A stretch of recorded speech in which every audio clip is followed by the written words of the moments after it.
All right, so yesterday we gave you a introduction to Django, where we're just trying to show you the barest basics of Django, just how you can send data from the front end to the back end, get a response on the front end, just the simplest round trip possible. But we didn't talk a lot about kind of the culture and conventions of Django, just how Django is commonly used. But it's typically Django is used for larger, more complex projects. And so there's a certain organization that is common in Django applications. So today we're going to go over just some of these features, these organizational practices in larger, more complex Django applications, kind of talking about more of the culture and conventions and how Django is used. So I want to first show you where I'm starting. I'm in the demos folder, create a folder for today's demo. And then looking around, we have our notes.md, and then there is nothing else. I don't have a folder for my Django project. There's no Python or JavaScript files or nothing. Starting blank here. So the first thing I need to do is create a virtual environment. But today I'm going to do this in a slightly more organized fashion than what we saw yesterday. So this might serve you better further in your career as you have lots of projects, lots of virtual environments. You need to move between them, keep them organized. So I'm going to show you one way that you can potentially organize your virtual environments. So the first thing I'm going to do is create a folder to store my virtual environments. It's not going to actually be in this project folder because the virtual environments don't need to be inside of our projects. They can be somewhere separate on our machine. So I'm going to create a folder called Vens.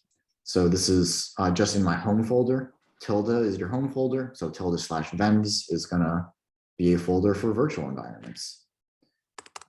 Just to confirm that, if we go in the Finder, you can see Rafael Sirota. It's the folder with my name on it. And down at the bottom, got the folder I just made called Vens, though it is empty right now. So the next thing I need to do is I'm going to actually create a virtual environment now that I got a place for them. Do that with Python, invoking the venv module, and I'm going to call it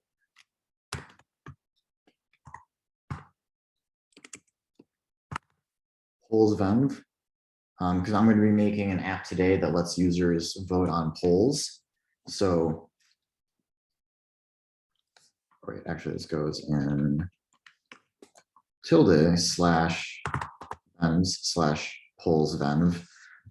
So inside of my virtual environments folder in my home folder, I am making a virtual environment.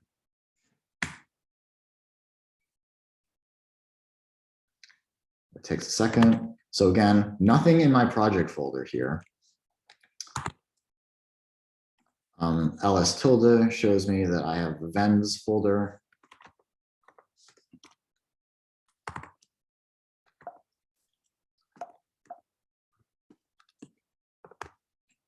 Looking inside of it, I have the polls_venv that I just created. So that's great. Now that I've created a virtual environment, I'm going to activate it.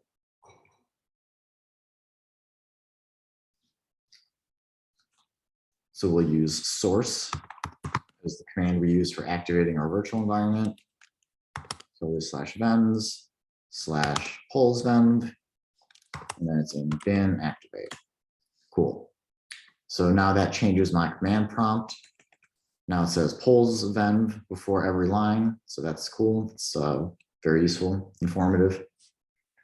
So now that I am in my virtual environment, I can safely install Python dependencies, knowing that they'll be specific to this virtual environment and not, get mixed in with my other projects. So now I'm going to grab Django.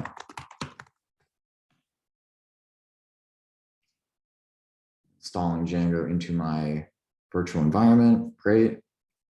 Now that Django is installed, I can actually use it to create my project folder. So I'll invoke Django as a module. We're going to start project. We're going to call it polls project.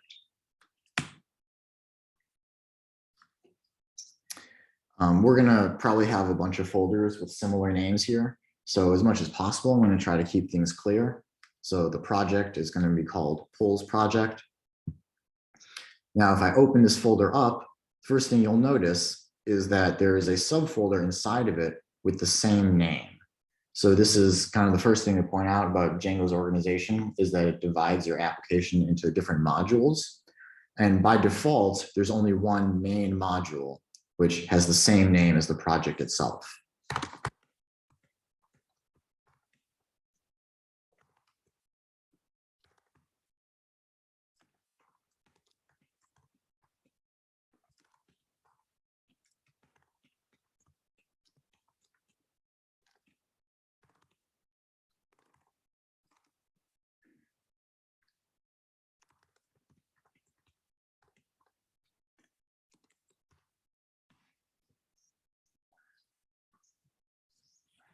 All right, so I have started a project.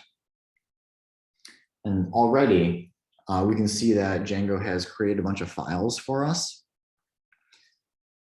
So first of all, outside of our, so opening up the project itself, the containing folder, we see two things.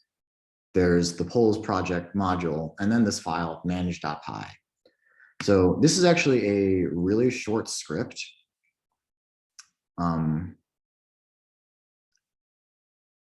I guess it's not obvious just from reading it here, but basically all this does when you run the manage.py is it's 99% the same thing as running python-m Django, except when you use the manage.py, it's able to invoke Django in a way that it's aware of this particular Django project. So you're not using kind of generic Django functionality, but it's specific functionality to operate on this project with knowledge of its settings. So just to see kind of an example of what I'm talking about, I type python-m Django, gives me this list of commands here, starting with check, compile messages, create cache table, ending with start app, start project, test server, great. If I do python manage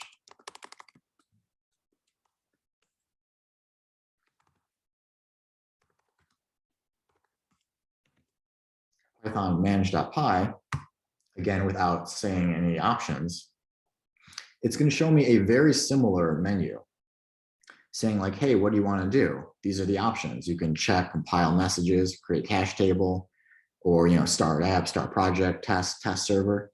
There's a couple new things that we can see here when I run the manage.py, but like 99%, this is the same thing. So going forward, now that I've actually got a Django project, I'm not going to be typing python-m Django at the command line. I'm instead going to say python manage.py when I want to do administrative stuff to manage my application.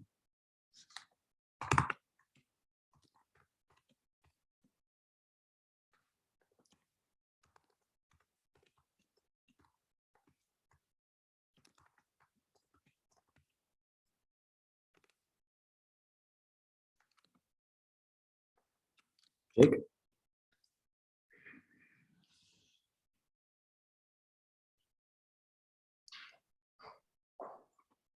Hey, Raphael, What's up? would you mind just going over the commands that created like the main polls project folder and then the one inside of it again?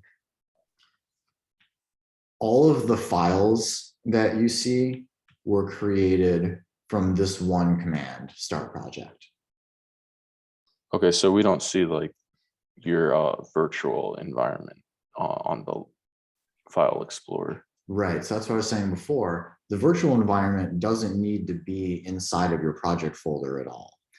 And in fact, you need to make sure that your virtual environment is not tracked in Git. And you should be using a git ignore, but also one easy way to make sure that happens is to just not keep them in the same folder at all.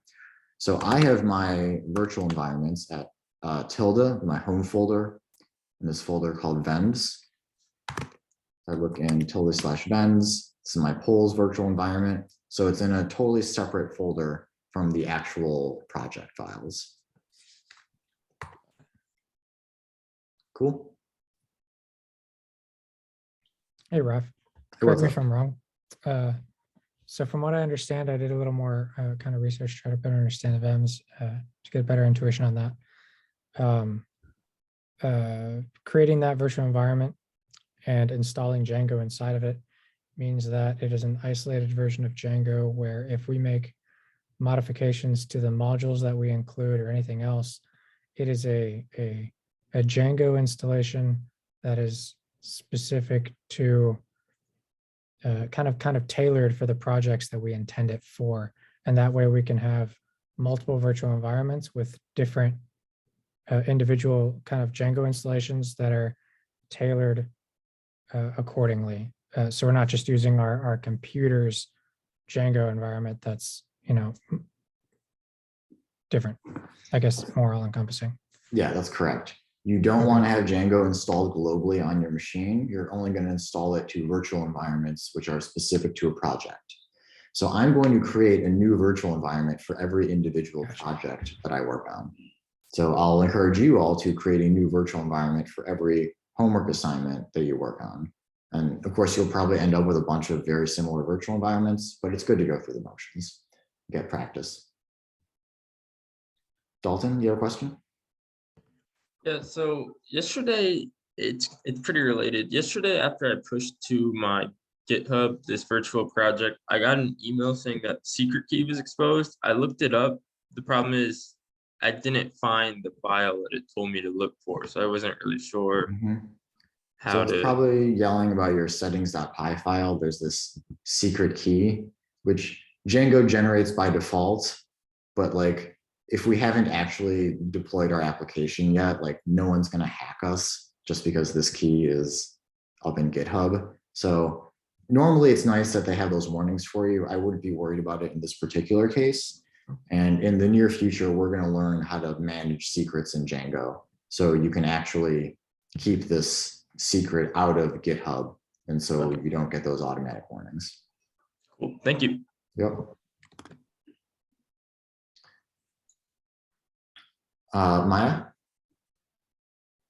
Yeah, so when you did the Python 3 dash module venv and then venv polls venv, that actually put it in the venv folder. That's not how you started this folder over here that we see to the left.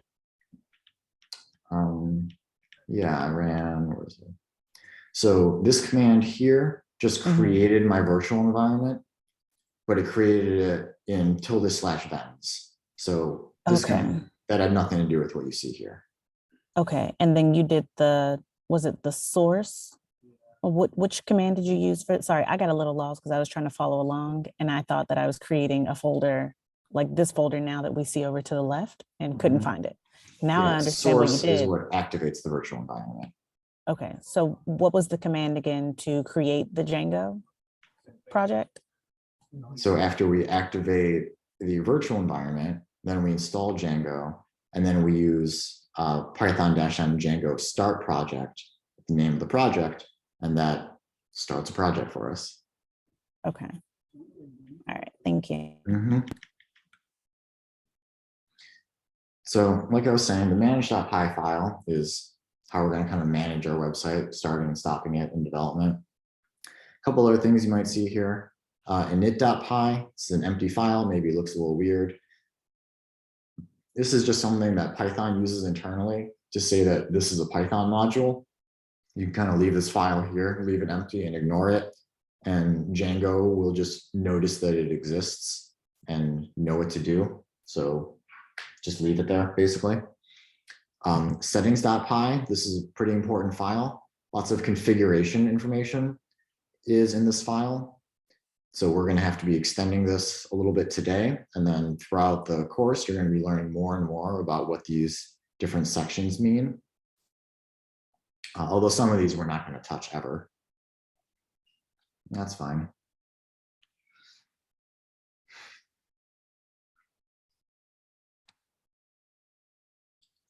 And let's see. So we've already seen urls.py, but previously we were putting actual URLs for our app directly in here. So today, I'm going to show you a more organized way to build Django applications, where this file is going to serve as more of like a table of contents that refers to other files that actually have route definitions. Figure in a larger applications, you're going to have way too many routes to put them in one file. That's going to get overwhelming and too complicated. So we'll organize them into multiple files, whereas the urls.py in the project directory is really just like a table of contents organizing the other routes. And lastly, I want to show you this wizgy.py, which is a file that you're never going to have to touch, really. You barely even have to read it, but it's just good to know that this exists. This file is what we're going to need to use in order to run our application in like a real web server online. So after we deploy it, we're going to have to make sure that we still have this file, and we'll have to refer to it later. But we're never going to edit it manually ourselves. All right, so on that note, I'm going to start my server.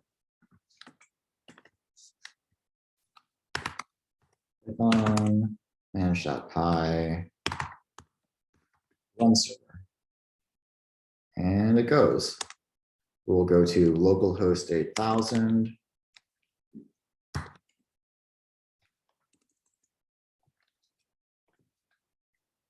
Great.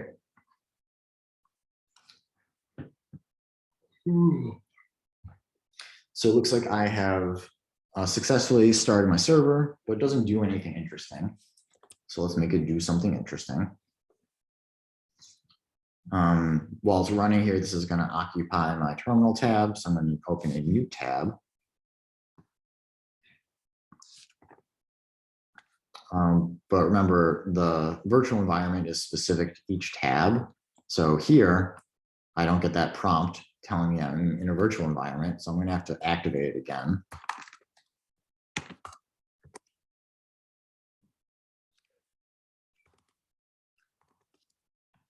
Cool.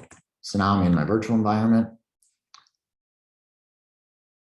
So the next thing I want to do is create an app. So like I was saying before, Django projects are organized into multiple apps. So imagine like for a very large project, it might have, multiple sections to it. You might have an app for the main content, an app just for like premium VIP content, maybe a separate app that just handles the billing aspects of it, another app that just handles login authentication. For a really large application, it might help to organize it into multiple different apps. But for what we're going to be doing in this course, things that aren't really that big, we're probably going to be building Django projects that have exactly one app. And because the apps aren't that big, the projects aren't that big, we're going to make an app that just has the same name as the project. So the way I do that is with the manage.py. I'll go into the polls project. So then from here, I'm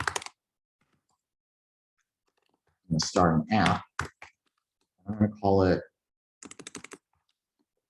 polls app. Cool. So over in my file browser over here, you can see I got a new file, a new folder, polls app. So this is my second module here. And again, polls project is like the main module, has information like about settings and configuration. Polls app is going to have actual route information and business logic.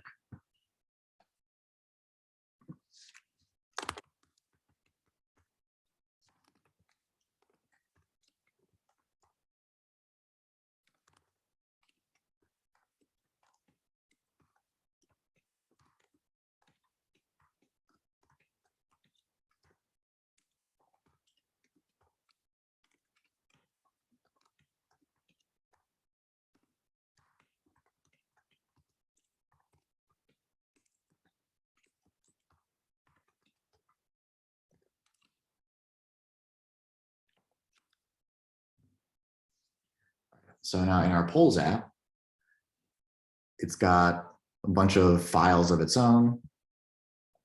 What we got here? Yeah, so all these start out as empty or mostly empty. But Django is just assuming that we're going to need these files in order to build an application. So it gives us them for free.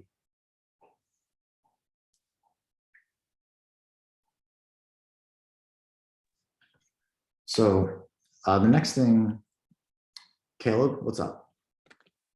Yeah, so it knows to give us those specific files because we put in start app instead of like start project or something else. Is that Yeah. correct? When you say start app, it just knows to create a folder with these files in it. And then whatever name you tell it, that's going to be the name of the folder. Okay, thank you. Yep. So the next thing we need to do is register this app. We need to explicitly tell Django that we are using the polls app. It's not enough just to have it in the folder. So in my settings, in the installed apps section, at the bottom, I'm going to add a new one, polls app. So we can see here that Django comes with a whole bunch of default apps. So like that whole admin panel that we saw before, how I can just go to /admin and it gives me this whole admin interface. The way we get that by default is because Django has this admin app that's already loaded in. If I wanted to comment that out, then the admin page doesn't work anymore. Put that back in. And now we have an admin interface. Amazing. And so there's a few other default apps. You know, the authentication system in Django is really great. Wouldn't want to do that myself. Provides sessions for you. It does a bunch of stuff. Okay, but for now, an important thing is I've registered my app. And I've got to say, this is like my probably like top 5 like mistakes that I make in Django is forgetting to register the app. And then everything I do in the app, like my routes, my views, nothing works. And I have no idea why. And it's because I forgot to register the app in installed apps. So definitely don't forget that.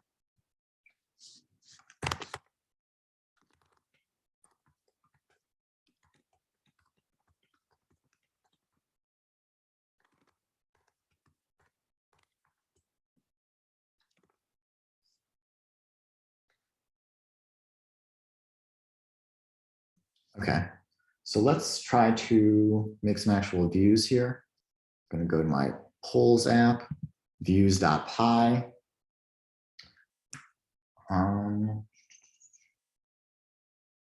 So I don't think we were using the views file before, and it doesn't really do anything special, nothing different than what we had in our URLs.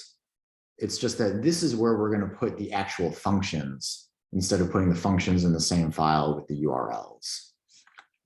So to give a more precise definition, a view in Django is a function that accepts an HTTP request and returns an HTTP response. The reason why it's called a view is because most commonly you're returning HTML. You're returning something for the client to look at.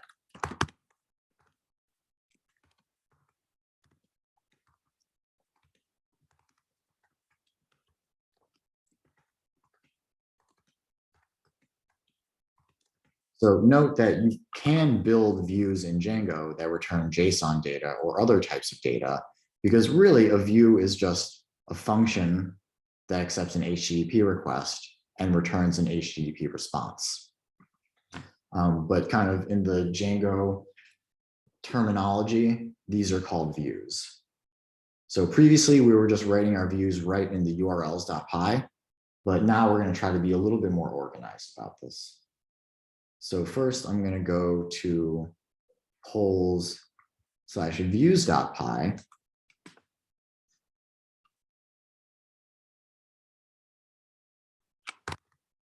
First I need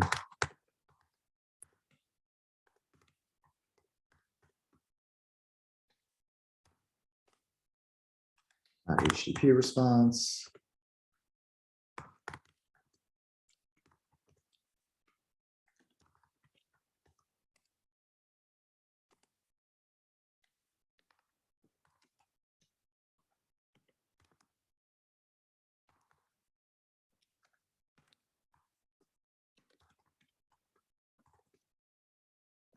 Just a simple hello world. Okay, so now I've written a function that defines how I can handle a request. Now I need to specify which URL this function should work at. So this is kind of a strange part of Django. I actually have to create the urls.py file for my app. So I do think this is weird because for the project, we get the urls.py automatically. And then I create the app and it gives me all these other files that I need. But it doesn't give me the urls.py. And this is like definitely the very next file I'm going to need. And like you always need this when you build an app. So I don't know why it's not part of the scaffold here, but whatever, we're just going to make it. So I just made a file inside of the polls app called urls.py.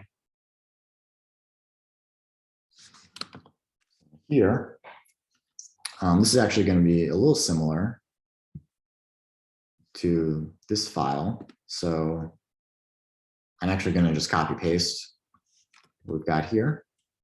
URLs from there to URLs over here, because we're still going to need this path function, but we're not loading the admin page. So we'll just put that empty string.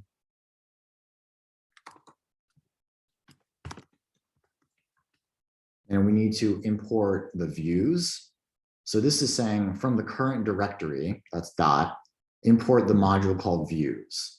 So that's importing this entire file, views.py, and all the functions defined inside of it. Now in my views.py, I have a function called index. So in my URLs, load views.index.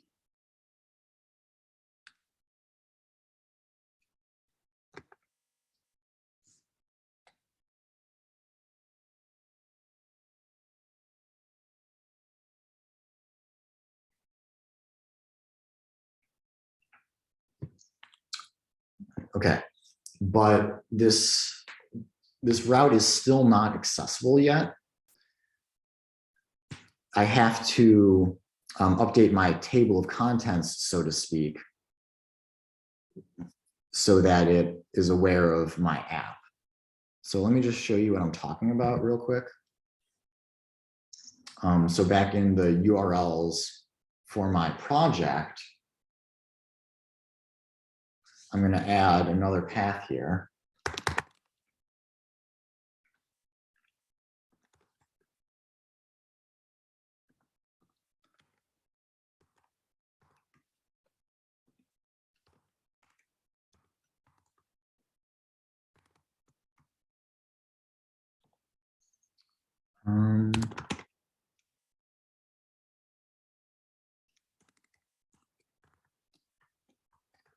So Django.urls also has the include function, so I have to get that.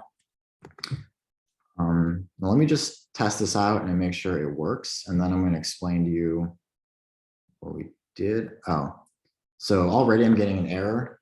It's saying that there's no module found called polls. This is supposed to be polls app.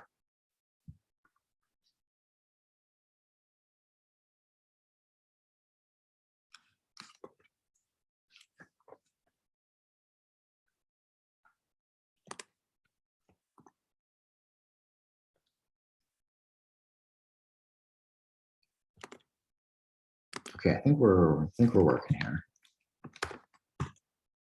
Okay, cool. We're good. So let's take a look at what we've done here so far, because we've just got one route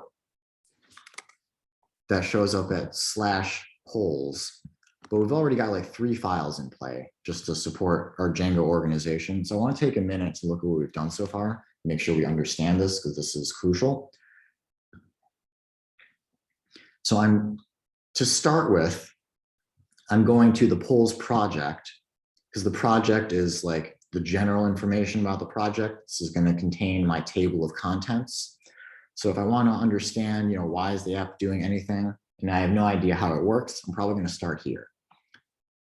I'm going to go to my urls.py, and this is not showing the actual full URLs that I can handle, but kind of, the major chapters, major sections of my application. So it's saying at admin/whatever, there's a whole bunch of different URLs. So admin.site.urls has a whole bunch of URLs baked into it.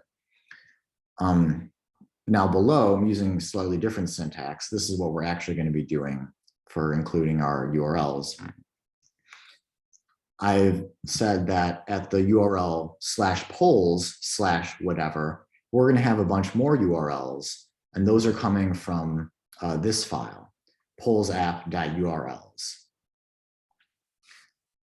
So that's my polls app is over here, and then urls.py inside of polls app.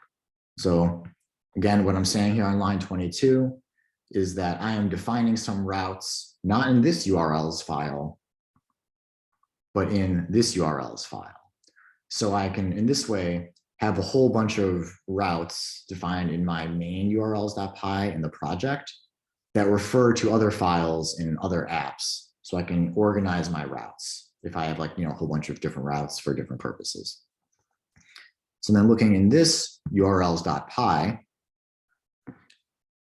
this is, again, not showing the actual business logic. This is just showing the different URLs that we're prepared to handle and what function gets run at that URL. So right now we just have the path /, and when we hit that path, we're going to run this function, views.index. Now note, I don't have to type /polls or whatever. I just say /.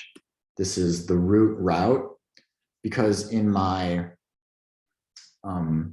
project URLs py, I'm mounting these routes to polls. So in this URLs py, all of these routes are relative to polls. So this is polls /.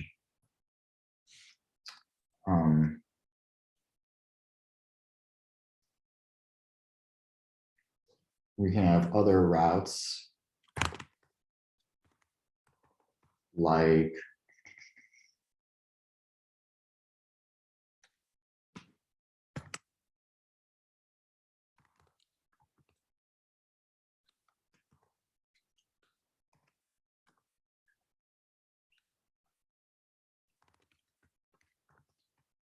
so for example, I'm going to make a route in just a second that lets us look at specific questions. So this is going to be a polls app. There are going to be a couple different questions that people can answer. We're going to use a URL parameter to let the user specify which question they want to look at. And so here we've just added another path. But again, this path doesn't start with a number. This is relative to polls. Everything is polls/number.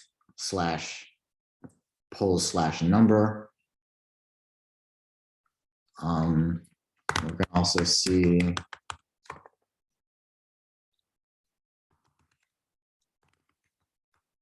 some results. And we're also going to create the functionality to vote on polls. But these are all relative to polls/ because I've mounted them under here. Alicia, do you have a question? Yeah, I did. I'm following along with today's notes too. And I'm just wondering why today's notes said to delete the admin site. I mean, maybe just for clarity, for simplicity, because we're not going to use it. So I could just delete it. It's not doing anything productive. But you can also just leave it and ignore it. Okay. Well, would we normally use it or no? I don't know. I don't use it. Some people love it though. I guess it's personal preference. Okay, I think they just kind of throw it in. Having like an admin sort of behavior is pretty common for a lot of websites. So they just want to give people using Django some pre-baked tools when it comes to that.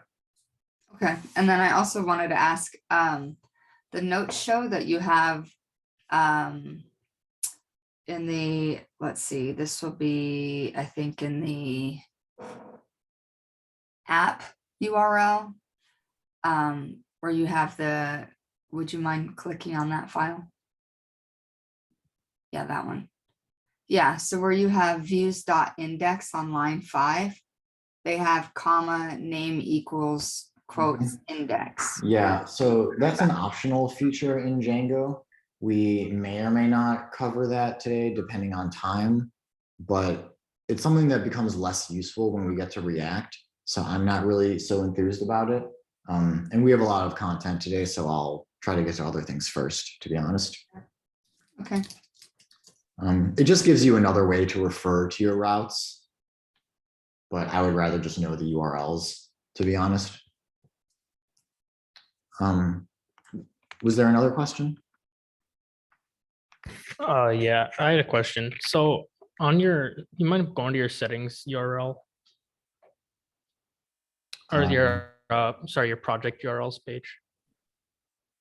So at the top, right there, line 6, it says for function views, you can add an import like from the app import views, and then it shows a URL pattern for how to access that view. Do you know if that works the same way we're doing it, where we created a URLs page in the app and linked it, or is that sort of something else?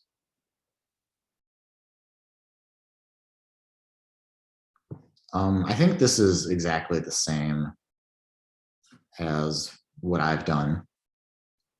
Well, so the difference is here, I'm just passing in a string. And in order for Django to make sense of this, I have to follow Django conventions. So I need to have an app called polls app, which has a file called urls.py, which has a bunch of functions defined in it, which are view functions. So in order to just pass in a string simply like this, I have to be following all of Django's conventions and know what it's expecting from me. Whereas in this way, you're getting like the actual view functions and just passing them in directly. So that doesn't rely on specific conventions. You're getting like the exact view functions and giving them directly to Django, not telling Django to find them based on the name. So if you want to have like some custom directory structure that's not conventional Django, you can do whatever you want and then pass them in manually.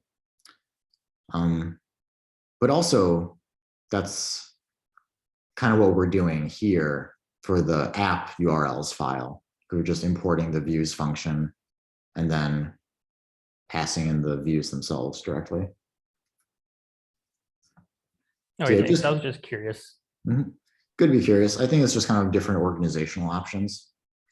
It's one of the things that makes Django a little bit tough to get up to speed on, I think, just all the different ways of doing things. It's kind of hard to figure out like what's the most appropriate solution for my use case. Especially, I think a lot of tutorials you'll find are assuming that you're building a project much bigger than what you're actually trying to build. So they will encourage you to use, the more sophisticated, complex organizational tools that Django provides, when there might actually be a simpler solution. I just want to echo what you were saying, Raphael, about the value of using solutions that are explicit, where you can look in the code and see exactly what it's doing and simple. Yeah, I really love being able to just look at the code and read it and know what it's doing. Unfortunately, Django does not always work that way. There are a lot of times where you just have to do things the Django way, and then Django, knows what you meant, knows what you're trying to ask of it, and it does a whole bunch of magic for you. Yeah, and the people I've learned from the most, who have all been really talented, have always whenever they can, they go for something, they go for simple. Absolutely.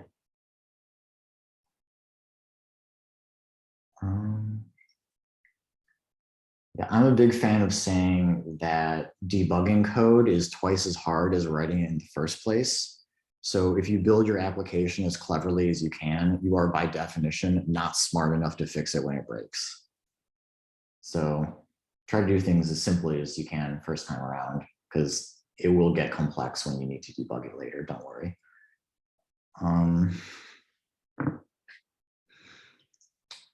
All right, so we're in our app. So let's go to our views file. Just kind of stub out some basic functions for those other views. So we had a detail page. But this one also got a question ID.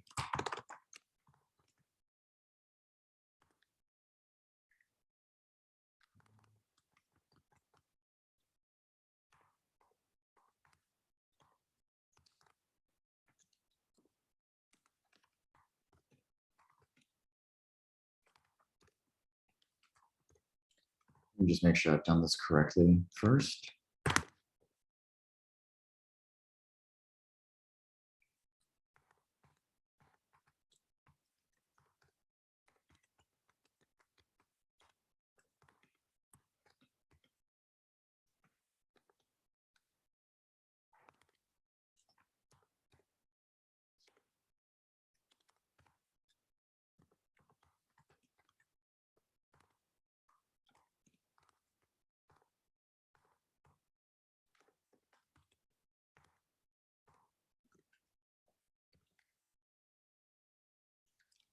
All right, so now I've got functions for index, detail, results, and vote.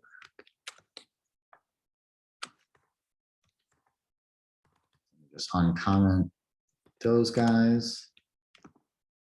Make sure it's all working. So polls page, cool.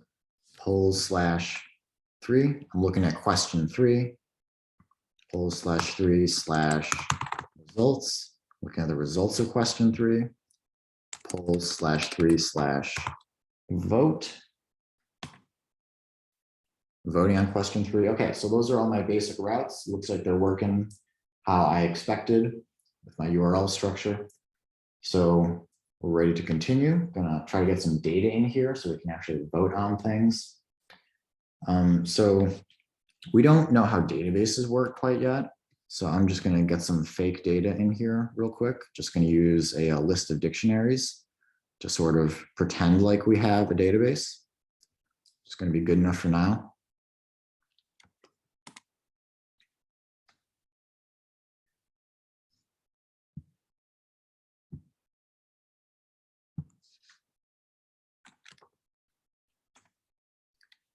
Cool. So it's just a list of questions. There's 2 questions in here. They have an ID. They have question text. And then for each question, there are 2 choices, which also have IDs. And then there's text for the choice. And importantly, how many votes each choice got for each question. So I don't want that taking up a ton of space here, so I'm going to collapse it. But we'll know that we've got that at the top, between line 5 and 41. So now that we've got data. Sorry, just to interrupt real quick. Is that normally, because you mentioned we're not using a database, so is it normal that the information that we would get from a database would go in this views.py?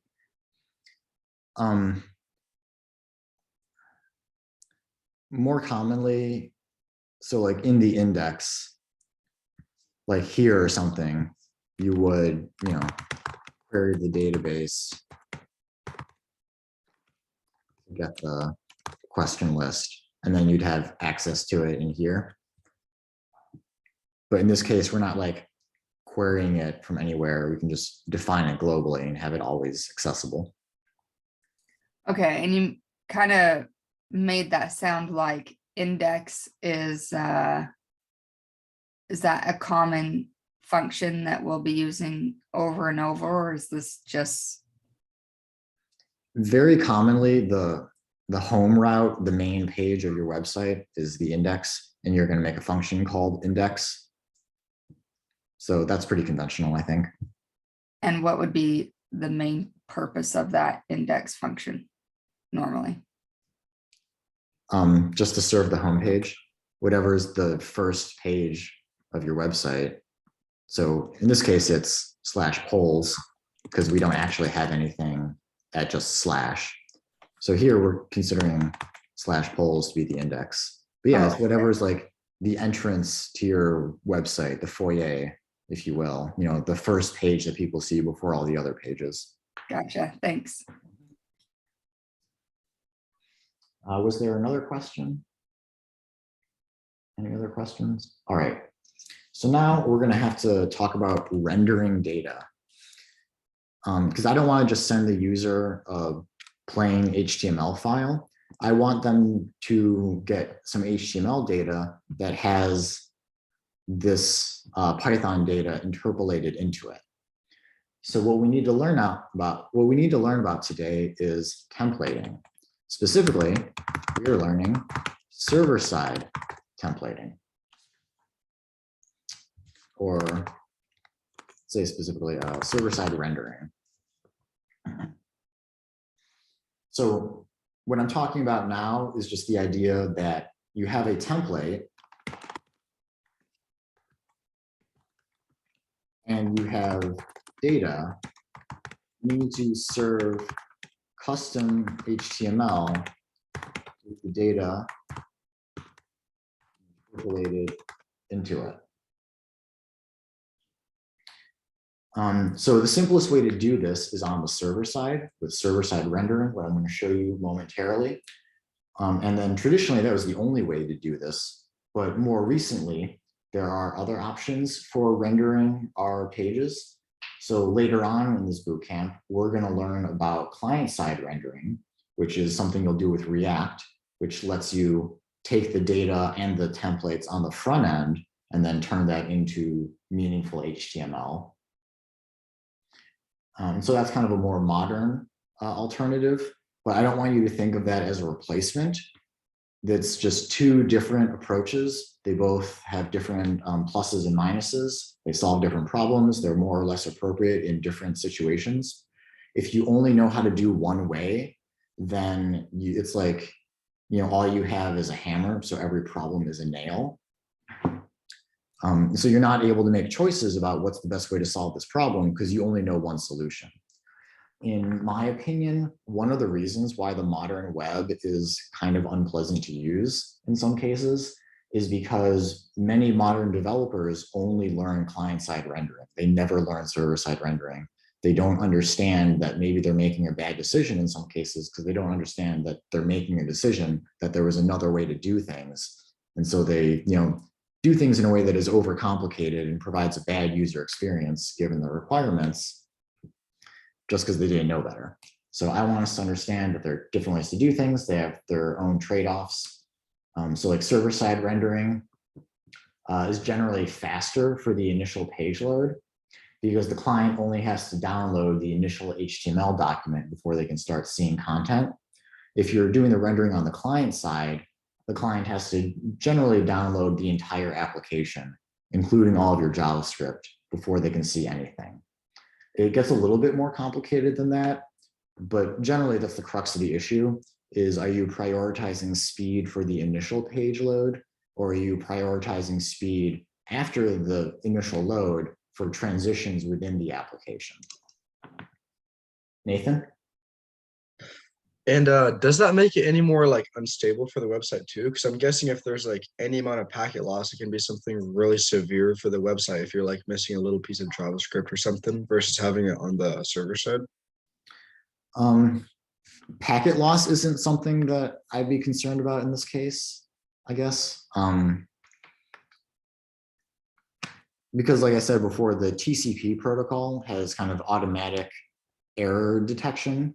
So, if the server sends 900 kilobytes of data and the client receives 899 kilobytes of data, there's some kind of communication like, hey, I don't think I got what you sent me. Try sending that again. And even if you're server-side rendering, there's a lot of data that gets sent over the internet. And if any of that was incorrect, like your CSS files or whatever, that would cause the data to load incorrectly. So I don't think packet loss is an issue here. But generally speaking, I would say client-side rendering is less reliable. There's just more opportunities for bugs, just more ways for it to go wrong. But we'll learn about that more in a couple of weeks. Right now, we're doing it kind of the old school, traditional way. Yeah, I just wanted to say that was a really good description of the two approaches and pros and cons. And as someone who's done a lot of the JavaScript client-side stuff, there's also like that it's just a constantly churning world with a lot of complexity. And you can get so much done with tools like Django, and it's stable and it's been around and it's consistent and it's like a mature technology. Yeah, I wish we had mature technologies in the JavaScript world, but alas. Yeah, we're getting there. We're So, getting there. Yeah. So let's see. I also want to mention that you don't actually have to choose between server-side rendering or client-side rendering. Sometimes an application might use server-side or client-side rendering on different pages. So one app flow that I've seen before is using traditional server-side rendering for parts of the application that don't require a login. So like sign up and login, homepage, about, contact, like all the marketing pages, do those server-side so that your authentication is simpler. And so you get better SEO. Server-side rendering tends to have better search engine optimization than client-side rendering, unless you like really go out of your way to make sure that you get good SEO in your client-side rendered app.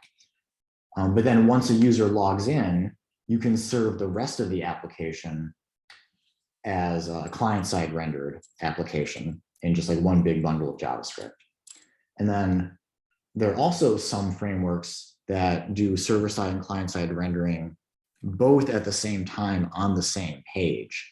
So you send a request and it renders all the content server-side, so you get a full HTML page on the initial page load, but then JavaScript loads up afterwards so that you can continue updating the page dynamically and transition between pages client side, but without having to refresh the page. So in a lot of ways, that's kind of like a best of both worlds approach between server-side rendering and client-side rendering, but it's also much more complicated than doing either of them individually. So there's a lot of options in how you set up your application depending on what your needs are. Now, that being said, we have to make a template now to use Django's templating system. So I'm going to have to make a directory here. Django expects a pretty specific folder structure for the templates, so I'm just going to follow what they're expecting from me. So inside of my polls app, I'm going to make a directory for templates because the project does not have any of its own templates. Project here does not, only the apps do. Only the apps have like specific content in them. Now then in the templates directory, I'm going to make a new folder for the name of the app that this template belongs to, called polls app. I know this looks redundant because I have polls app /templates /polls app. There is kind of a weird and dumb reason why you have to do this. I don't want to get into the weeds right now, but this is the mandatory Django folder structure. I have inside of my app a folder called templates, and then a subfolder for the app that I am building templates for. And then inside of here, I'm going to make index.html.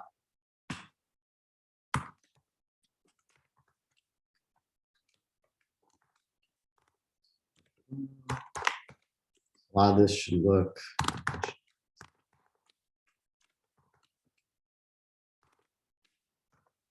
A lot of this should look familiar to you.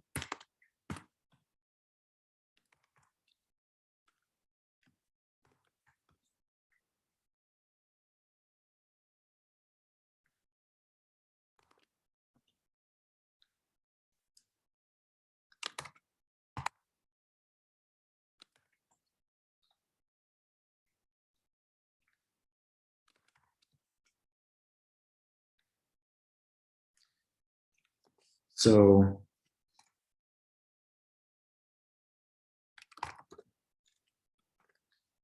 I want to have a list of questions. We're going to have an LI for each question.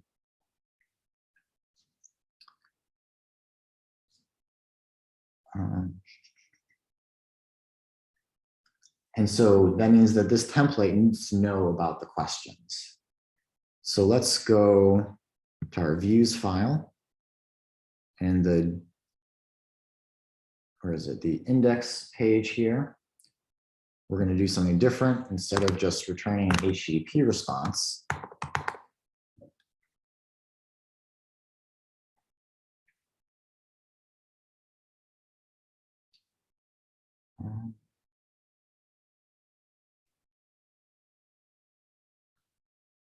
we're going to define some data that we can send in here.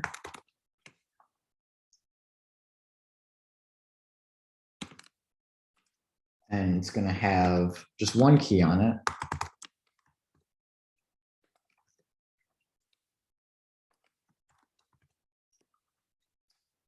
Now, this might seem a little bit excessive, but if we're passing in more data, then this would become necessary. We would probably have more than just one key value pair on this data object. But in this relatively simple example, there's just one data structure we're passing in.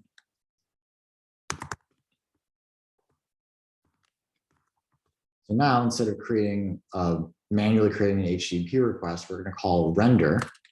We pass in the request, and we tell it which template to render. Say polls at / index.html. And then we pass in the data.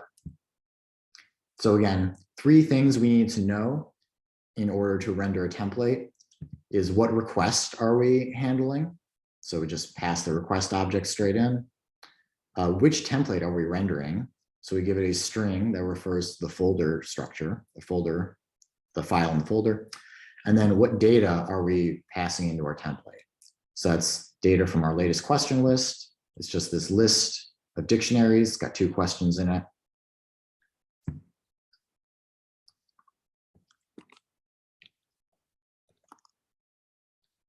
Okay, so right now, our list just has 1 item in it. So now I'm going to use a Django template tag. This is going to be super cool. You're going to love this. Make a curly brace, put a %. So this tells us that we're doing special Django template stuff. This is not HTML.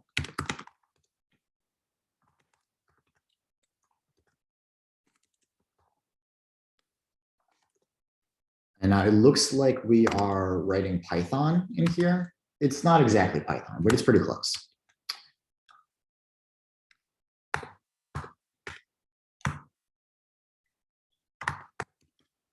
One critical difference is that we have to end our for loops.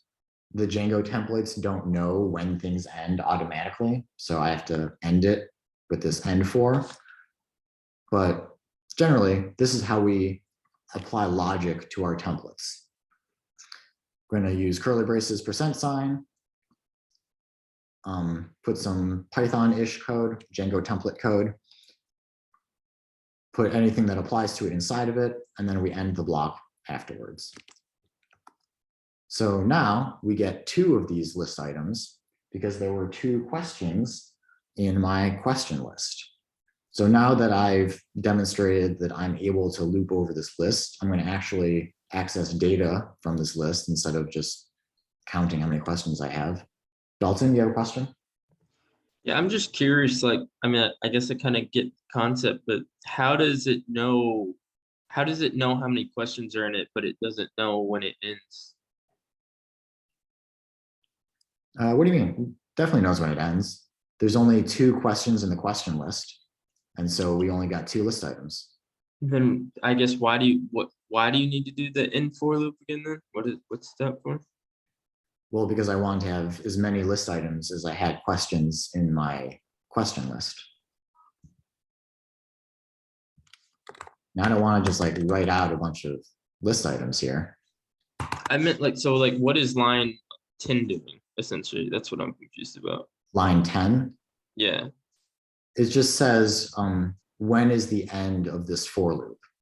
So everything inside of this for loop gets repeated for every question in the question list. Oh, I think, okay. Yeah, Oh, I don't yeah. have Because it's other like a closing stuff. bracket. Yeah. Yes, it's like a closing bracket, Okay. which is Cool. weird because Python doesn't usually demand those, but we're writing our Python inside of our HTML, so things get a little weird. Yeah, that Maybe makes it's sense. Thank you. because we might have multiple indentation, I guess, and it gets kind of weird and Mhm. because it needs to be more explicit. Yep. So here, this li is going to.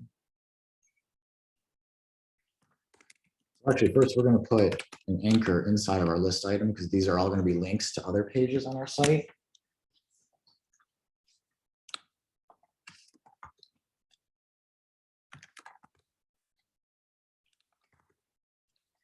Take a look at the question text, and then these will link us.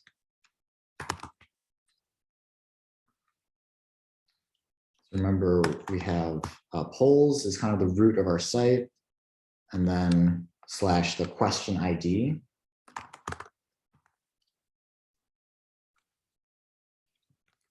Takes us to the page for an individual question.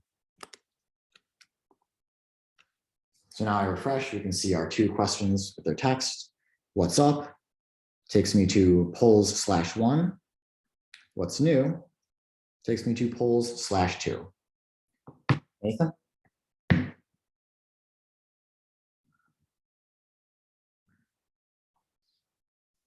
Question? Sorry, why are you double curly bracing it again? I might have missed that point. That's the syntax in Django templates for variable interpolation. Okay, sounds good. Yep. Raphael, Mhm. when it's a good time, do you think it would be possible to sort of like walk through the complete flow of how this is working from the HTTP request coming to the browser and code being executed in the server? I know that I think like just kind of wrapping our heads around like server client architecture has been a big thing. Sure, let's run through that real quick. So right now we're at localhost 8000 /polls /2. So I'm trying to understand what that means, how our server interprets that. I'm going to first look at the project in urls.py and see, do I have anything about polls in here? So yes, I do. I'm handling that prefix polls, and it's handled by polls_app.urls. So do I have an app called polls app? Yes, I do. Does it have a urls.py file? Yes, it does. So let's go there, see where that takes us. So I sent the request to polls /2. So here, this is just the root route. So that's not what I want. This is with an integer URL param. So this looks correct. Polls /2 would match this route. It's being handled by views.detail. So I'm importing views from dot. So in the same folder, I should have a module called views. I do. And it should have a function called detail, which it does. So that detail function takes a question ID as a parameter. That's the URL integer parameter that we saw in the URL before. And that gets interpolated into this string. You're looking at question ID. And we send that to the client in an HTTP response so they can see this on their screen. Justin? Can you go back to your views real quick? In your index request, you've now defined a data variable with latest question list information. And then when you render, you're sending requests that string and data to your HTML file. So in your HTML file, when you write out your stuff there, you're referring to variables, well, you're referring to the latest question lists and question. Mhm. Yeah, so which is a subset from the for loop, I get. So where do the variables that you can reference in HTML come from, and what's the method of handing those? Does that go through like the request? it's the keys on this data object can be Okay. accessed in the template. I see. Yeah, and I think this is one of the challenges with like server client architecture, especially learning, and especially because we're doing everything on one machine. All this Python code we're writing, like in the real world, you know, I would be on my browser and the server would be a box in a data center somewhere. And I put in that URL, it goes over the internet through stuff we haven't really talked about, domain name server stuff, to that box in a data center. And that's the server, and that's running this Django program, all this Python code. And it gets that HTTP request and moves through the application exactly like how Raphael was describing it. And on the server, it builds up an HTML. It's just text at the end of the day in a special format, right? But it's just text. So the server builds up this text file, not even a file, it just builds up a big old string of text that also happens to be HTML. And just like Raphael was saying, because this is our Python code running on our server, it can grab data from other parts of the Django program or a database or whatever, and stick it all in this text file, this HTML that it's building. And then it takes this text, this HTML, and sends it back as an HTTP response over the internet. And the HTTP stuff, again, is just text in a special format. And my browser gets this text, and because we're using all these formats, HTML and whatnot, it knows what to do with it and renders it the way that we see, which was a lot, and hopefully didn't add to the confusion. Raphael, would you mind going back to your urls.py in your app? Okay. Okay, thanks. And then can you go back to the one where it has the, I think it was percentage things that did the variable stuff?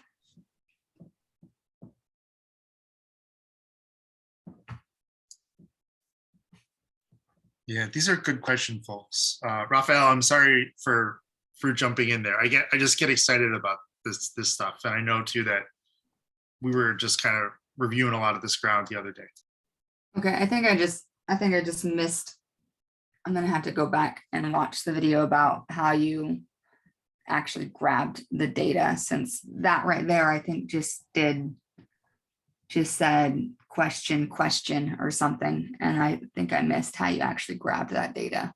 But Oh, go back so to that was confusing for me as well. The only actual data they're pulling into the HTML is the latest question list. And then he's creating question by the for loop. So for question in data list, and it's every item in the data list.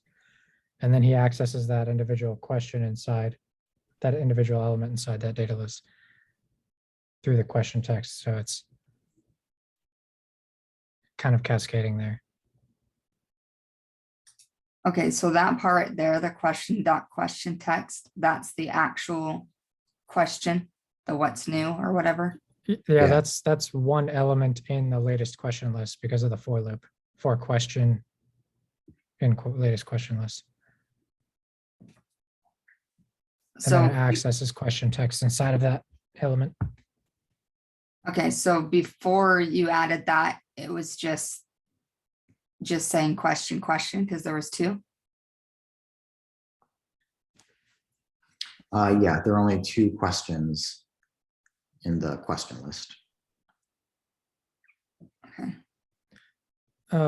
So back, sorry, to kind of reiterate my question or the answer to my question. That data object carries the variables that we can then use in our HTML to Yeah, reference. That's which right. means, so if you created a data object of just one key value pair. So if I make 5 variables in there and then I just append them all to a single data object as a key value pair, then I can use all those variables.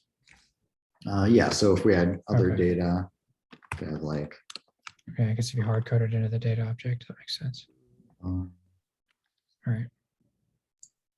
Yeah, and Alicia and Okay. Justin, these are really good questions. And it sounds, I want to make sure I'm understanding, because we're covering a lot here. As part of it, we're sort of seeing a template kind of approach for the first time with this view file. And is the question of how does this data get here and what is Django doing with this? And how does it connect to these other functions? That's kind of what's on people's minds right now. That's the question we just got answered. So that's helpful. Okay, Just knowing what's the mechanism of transfer. Dalton?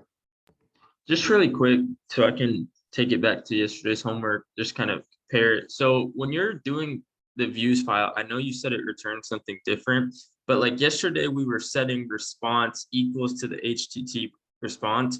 Was that essentially just for viewing purposes? Is it still the same thing? Like like the function yesterday would have said response equals HTTP response, and then you just return response. Was that just for viewing purposes, or is there a difference in the view file? So we were doing that before because we needed to modify the response before we sent it. So like we were setting status code, for example. Here I'm not doing that, so I'm just returning things in one line, but I could write my code that same way. So response equals render. Response works basically the same way. Can we print response to the terminal? I wonder if that would be useful or if that's too confusing. It won't be super useful right now. And you could do it that way. You don't need to put the render in an HTTP response at all. No, render and HTTP response are kind of equivalent, but HTTP response is more like a low level. You tell it exactly what content you want to send, whereas render is a little bit smarter. It uses a template and data to create an HTTP response. Cool.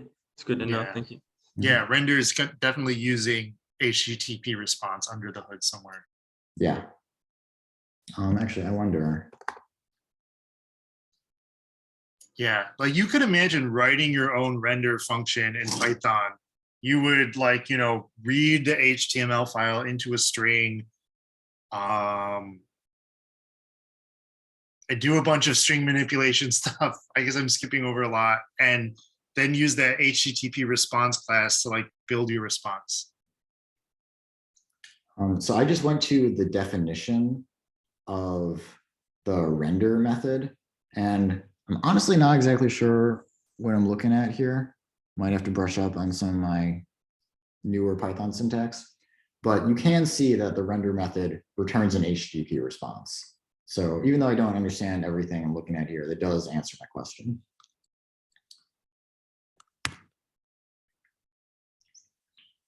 All right, let's continue. Oh, I'm sorry to keep harping this. So your index function there, can you show me the URL request that goes with that, or the route or whatever? So in my urls.py, so this is for the index. So that index function, you go back to it again. It's saying anytime I just put my homepage in, so the polls, then can you walk me through exactly what you're telling it to put on the page? Yeah, so whenever user requests polls / which is what this URL refers to, we're gonna declare this data structure here, just an object with our latest question list. Gonna create a response by interpolating our data into this template, setting a status code for no reason, and then we return that response. So that gets sent back to the user, and then their browser tries to parse it as HTML. Okay, can you go back again? And Alicia, I think it would help too, like what sort of, can you share some kind of context on like, is there a particular part that you want to make sure you understand, or Can you just, a larger question? can you open up 5 real quick? Line 5, your array or whatever it is. Okay, and then can you scroll down? Because latest question list on line 46 refers to that whole list, right? Yeah. Okay, and then, so this request is just any one of those other functions below it? Sorry, which request? Or I guess I'm just confused why it's not pushing out the entire list then, because the way I read it is it's yeah. like, in this object is this entire list, which Mhm. the value, or, you know, the key is just called latest question list. The value is this entire list. Response equals show is the request, and then show this entire object of data. So I'm confused why it's not printing out the entire array. So it doesn't show the entire list. This is just saying that this data is accessible to the template. The template doesn't need to use every single bit of data in this object though. So if we look in the index HTML, we can see more specifically which data is being used. So we're looping through the whole list, but we're just using the ID for the anchor and then the question text for the list item text. There's a lot of information in that question list that is never getting printed to the page because we haven't referred to it here. Okay, that cleared it up for me, thanks. Cool. Awesome. Yeah, that's a good question. There's definitely a lot of moving parts, folks. Yeah, and again, the context I think is like, if you needed to build Reddit or the New York Times or Wikipedia, how do you do it? And then what we're looking at are the tools, to do that. Like an analogy might be, we're kind of like learning how to operate one of those like big cranes that they use to build buildings. And then you go off and you use it to build a building. This is a terrible metaphor.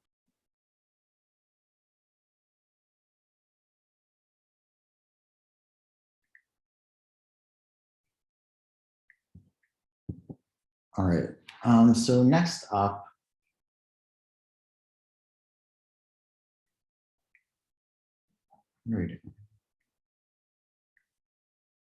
Should we take a break, Raphael? we're really close to noon. I think we should just Okay, kind of power through, and then we're gonna Cool. have to resume this afternoon. cool. I'm really loving answering everyone's questions, but there's also more content that I want to get through. I feel like today is fairly important. So Yeah, totally. I just wanted to check in. yeah.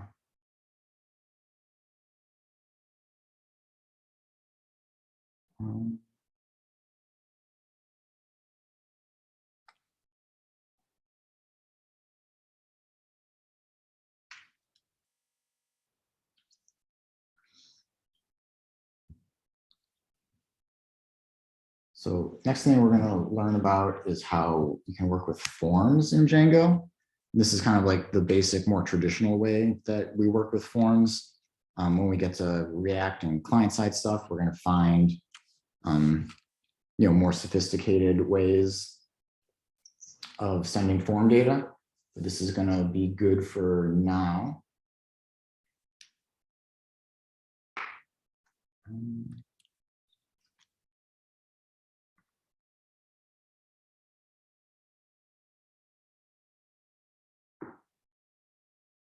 Okay, so here's our regular polls page.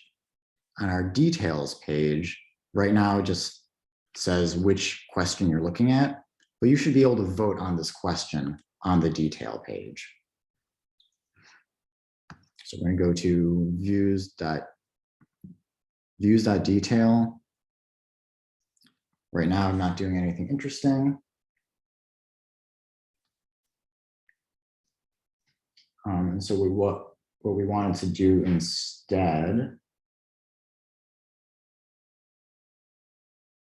is, okay, so it's going to be kind of similar to what we're doing for the index. But instead of passing in all of the questions in the list, we're going to pass in the individual question that was requested.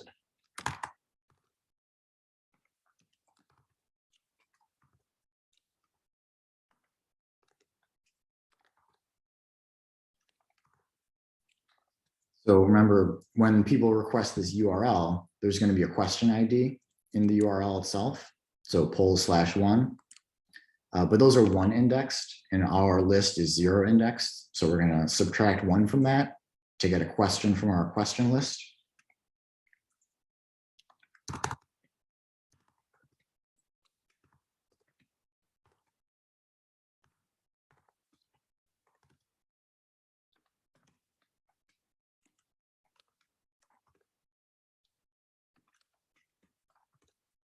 And then we will pass in that individual question to our detail template, which I need to make now. So my polls app, detail.html.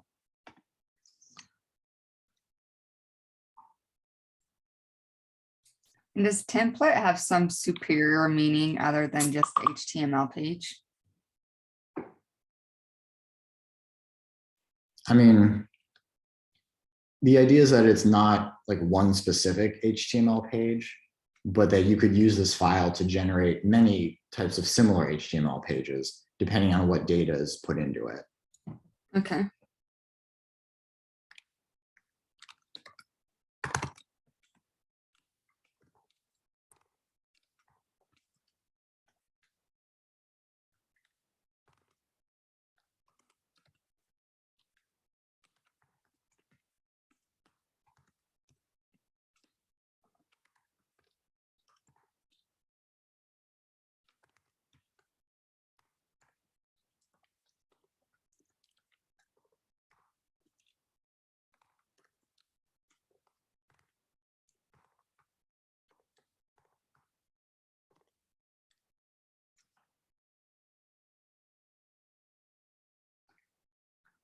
All right, so now we're going to have a form. So now we got to learn about the attributes of the form element in HTML. Now, normally you're not going to care about these because you're just going to prevent default behavior and then tell your form exactly what to do in your own JavaScript code. But I think it's good to understand for historical purposes, for debugging reasons, what the default form behavior is. And so since we're not using any JavaScript in this example, this form is going to be submitted using default HTML form behavior. So it's like we're in a world without JavaScript. So in this case, the form needs 2 attributes. So one is the method. This is saying what type of HTTP request are we using to submit this form. Your options are get and post. And generally for submitting data, you're going to prefer post. And then also we need an action, which is the URL of where the data gets sent to. So I think it's kind of a weird name for this. I would have just called it like URL or destination or something like that. It's called action, which is, I think, kind of misleading. It's not like the callback function that gets run or whatever. This is a URL.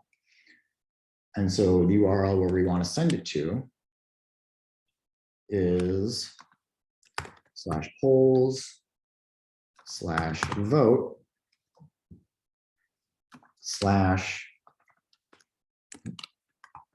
question.id.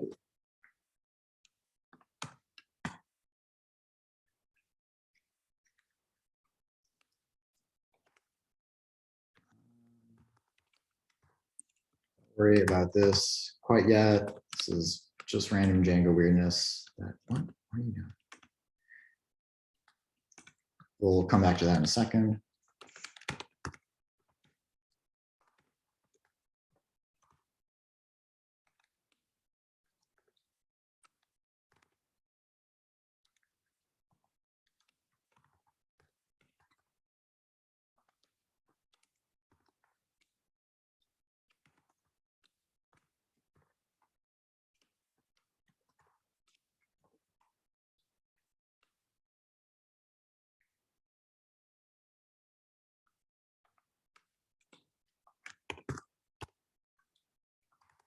This is a special Django syntax. If I'm doing a for loop, but I want to know which iteration of the for loop I'm on, there's this special Django helper that I can use inside of a for loop that will just get me the number iteration that I'm on. So that's something I only know from reading the documentation.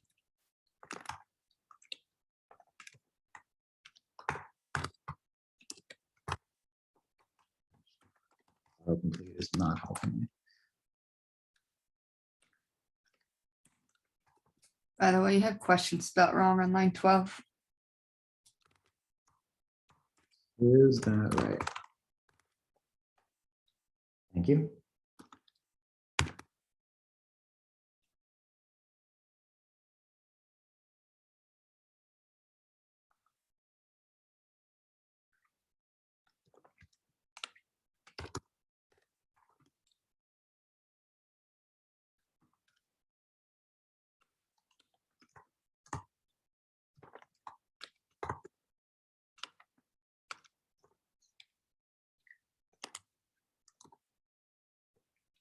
Template does not exist.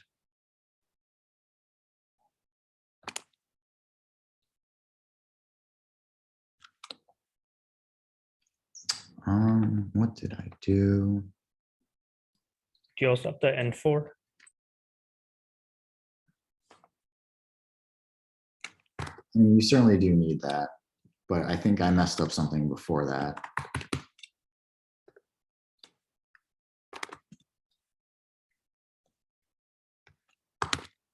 Also before I forget.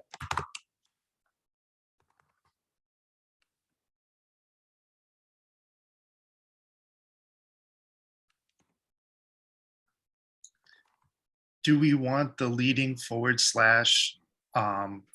in the post of action for polls? Oh, we probably do, because this is HTML and not a Django path.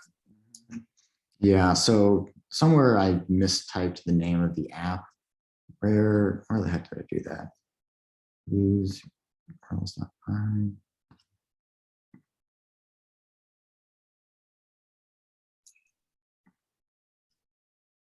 Okay, yeah, I did the same thing again. My app is called Polls app. Yeah, see oh the- yeah. See the Yeah, error, template does not exist, polls/detail.html. Well, where did I write that? I wrote that right here. And so taking a closer look at it, this should have been polls app/detail.html, because that is actually the name of the app. That's the name of this folder where I have the template. Michael? In your HTML for details, in your form tag, it says action equals like poll/vote/question ID. Is that supposed to mirror our URL for the vote page? Because if so, wouldn't it be ID then vote?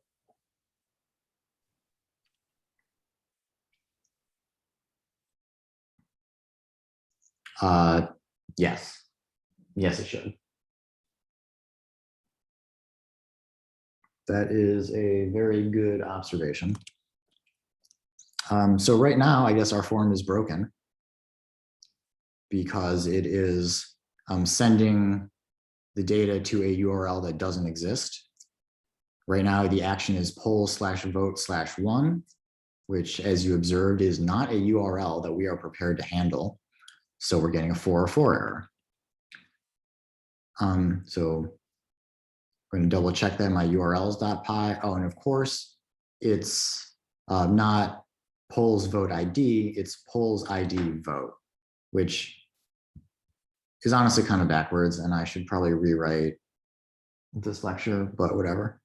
I mean, but I think that's good REST practice for like resources, but that's sorry, that's beyond scope. No, yeah, you're right.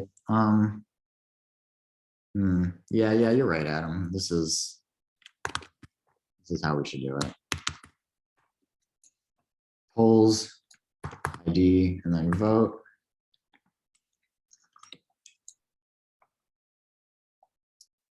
So now that should match what we have here.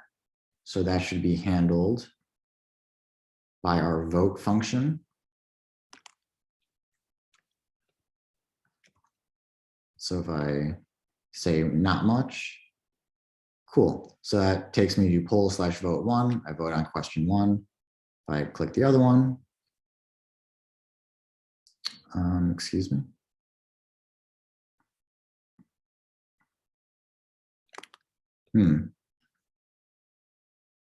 So they're both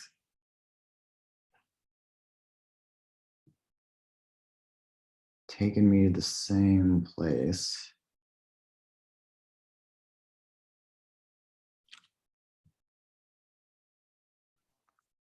Shouldn't they both take you to the same place since they're both in the same question?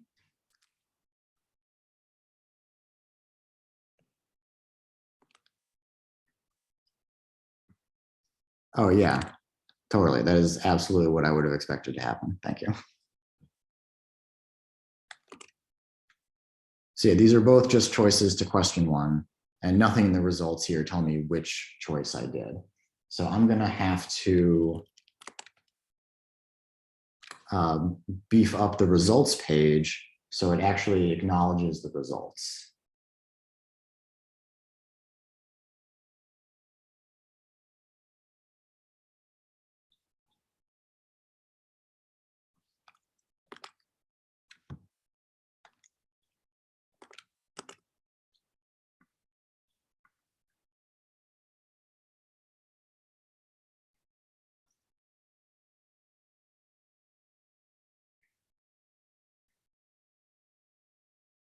Okay, so one other thing I want to point out, this is relatively minor, but I think it's important.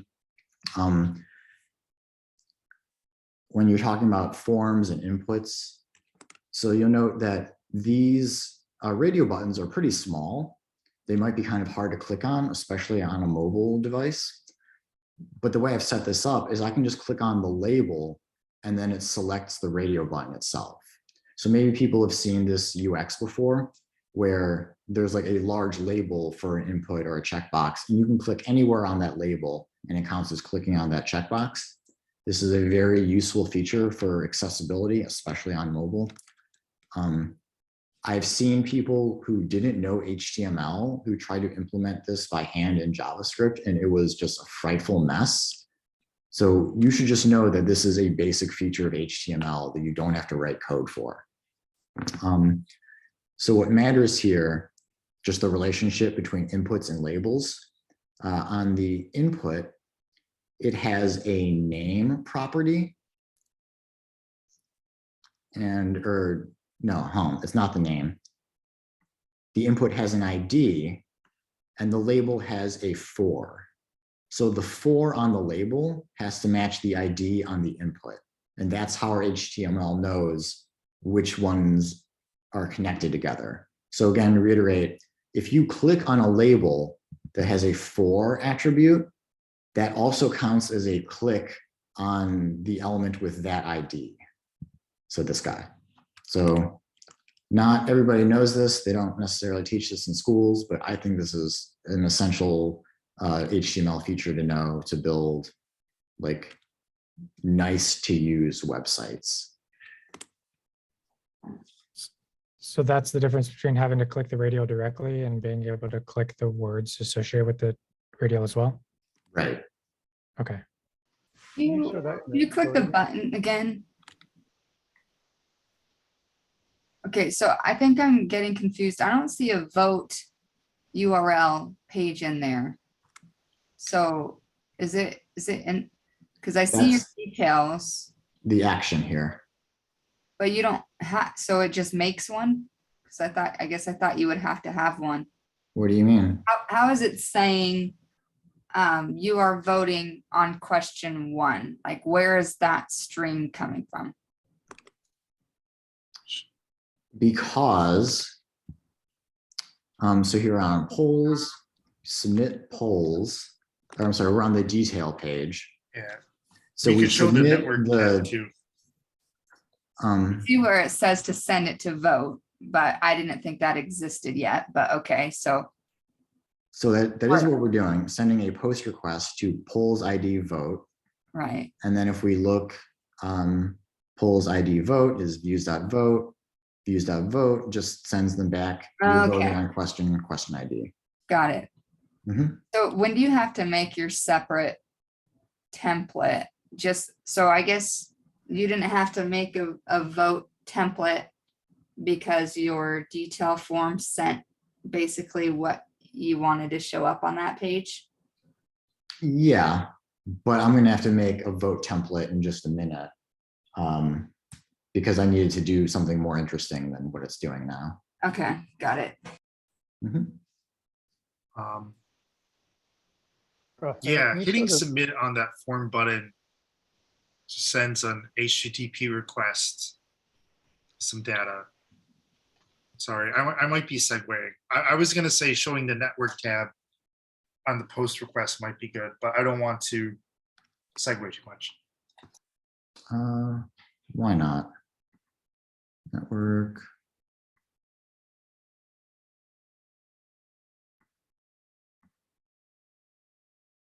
So yeah, it's just, I send a post request to localhost 8000 polls 1 vote. Yeah, that's all there is to see really for now. Yeah, Pretty simple request. yeah. And what we see in the browser now is actually the response that comes back from that post request. Mhm. Yep. Well, let's make this a little more interesting. I'm going to do some other stuff here. So question equals question list.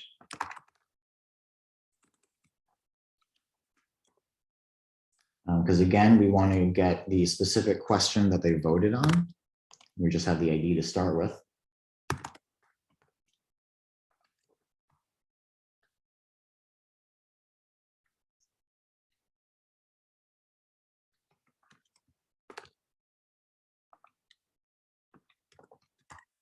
So this is going to be some pretty thick code here. So we index into the question, and it's got a bunch of choices.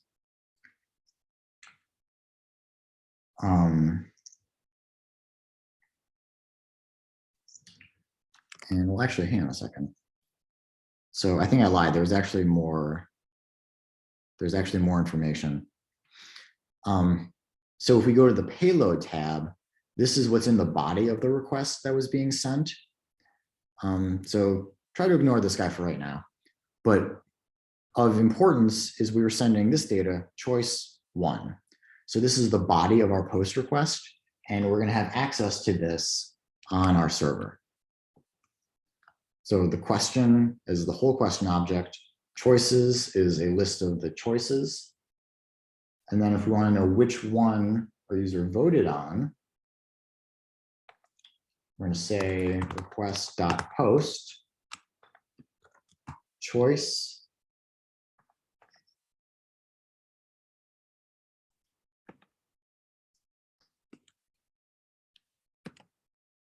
-1. Because again, choice is an integer, it's going to be 1 or 2.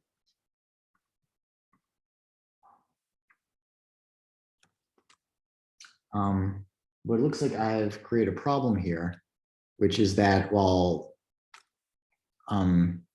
request.post choice is an integer, or I'm sorry, it is 1 or 2, it's not an integer.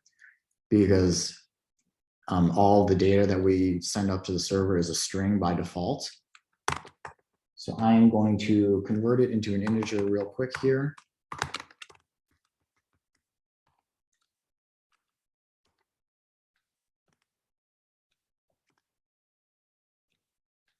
Okay, and I actually have to return a response. So this was what I was talking about before. If we send a request, don't get a response, that's an error. Django is helping us out and it's not making us wait 3 minutes to say the request timed out, but it knows immediately like, oh, you didn't return anything, you're supposed to return something.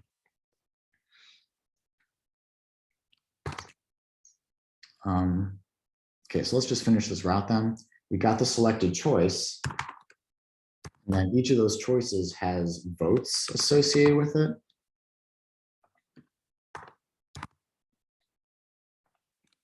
So we're going to increment that by 1. And then the last thing we're going to do is redirect the user. Because generally after someone submits a form, they submit a post request and that takes them to a new page. You don't actually want them to just sit on that page, because then if they refresh the page, that resubmits the post request. So maybe we've seen warnings before where you try to refresh the page and it's like, careful, if you try to refresh this page, it's going to resubmit the data and it might like send a duplicate form submission. You don't want to do that. So that's kind of what this is talking about. If you're sitting on a page that you arrived at through a post request, then refreshing the page resubmits that post request. So we're going to redirect the user to a different page that they request for the GET request, so they can actually refresh that freely and it's not going to do anything to our server. So we have to get something called redirect, which basically does what it sounds like.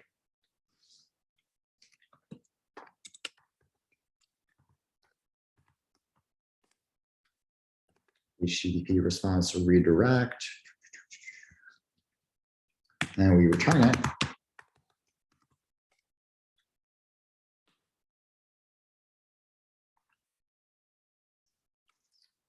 And then take it back to that question that they just voted on, but the results page for it. So let's go to polls.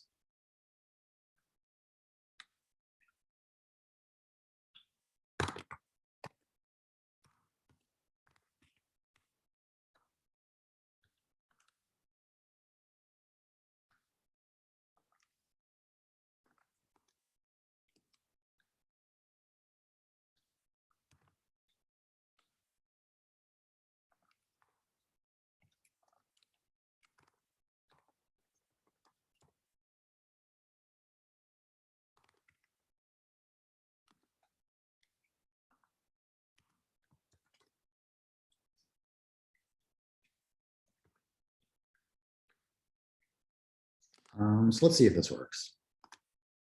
Amazing. Okay, so click on a question, what's new? I'm gonna go to Sky, we're gonna vote. Tells me I'm looking at the results of question 1. I find this one. And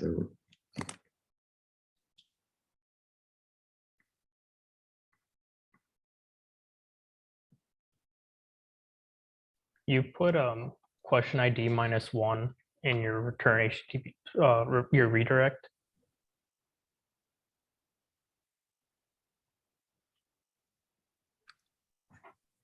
is that not right? So I'm assuming since when you get to the vote page, it's passing you the question ID, which was already decremented earlier. So you're already getting the correct like Okay, ID. yeah, I think you're right. We call these off by 1 errors. Very common when you're mixing 0-based indexing with 1-based indexing. Okay, cool. So I think that's working how I want it to. And then I'm going to do one more thing before we break for lunch. So I think now we're actually counting the results but we're not displaying the results because we're not getting any errors. It looks like we're incrementing this successfully. So let's try to view it on the page.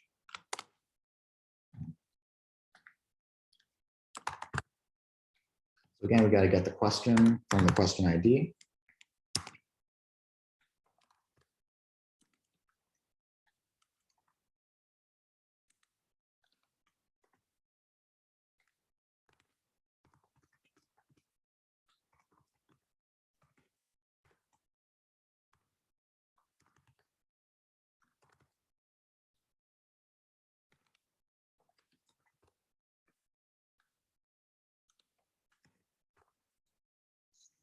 So we're going to render yet another template, passing in the question, which should have information about the votes that it got on its answers. And so now let's create a template for that. File results. Oh, this is an HTML file. Let me rename that. .html.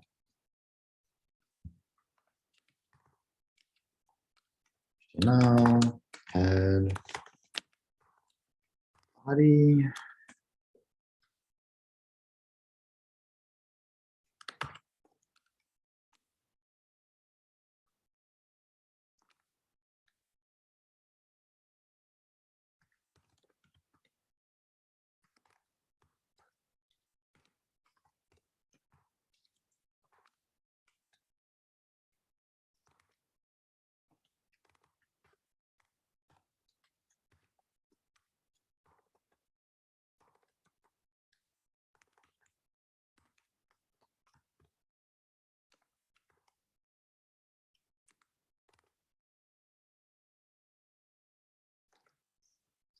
So now I want to list out all the choices for this question. Make a UL. And do another Django template tag here.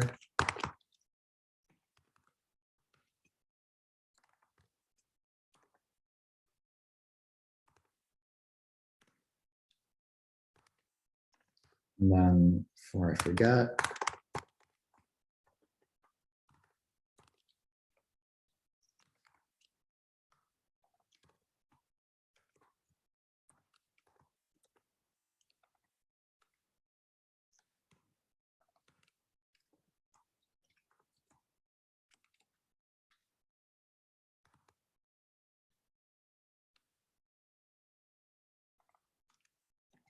and so we're going to throw in some bonus Django templating here.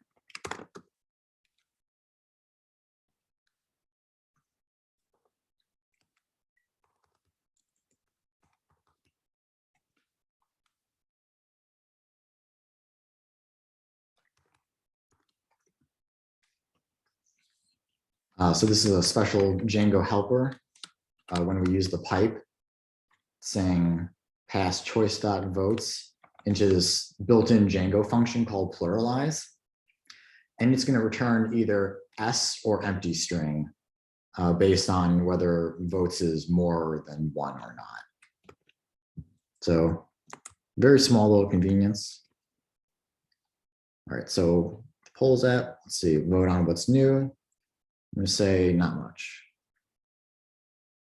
Template does not exist. Well, did I do the same thing again? Yeah, I did. Okay.